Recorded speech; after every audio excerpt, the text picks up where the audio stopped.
Alright, so you've just finished building your brand new PC. Congrats. But before you start gaming or working, there's one last step.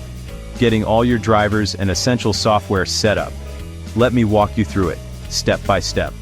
First, you'll want to install your operating system. Most people go with Windows. Grab a USB stick and download the Windows Media Creation tool from Microsoft's website. Follow the prompts to create a bootable drive. Plug it into your new PC and boot up. Follow the on-screen instructions to get Windows installed. Once you're in, it's time for drivers. Your motherboard probably came with a CD or a link for drivers. I always recommend heading straight to the manufacturer's website.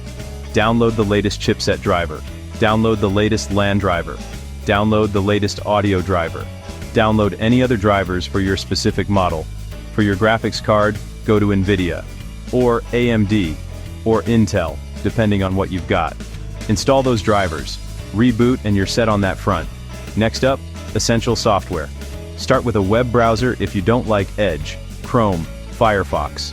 Then, grab a good antivirus program. Don't forget to update Windows itself. For gaming, install Steam, or Epic Games Launcher. If you're into content creation, download OBS, Adobe Suite, or whatever fits your needs. Finally, double-check that everything's working. Sound, internet, display, peripherals.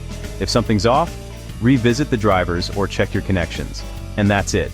Your new PC is ready to rock. Enjoy, and remember, keeping your drivers and software updated is key to smooth performance. Catch you in the next one.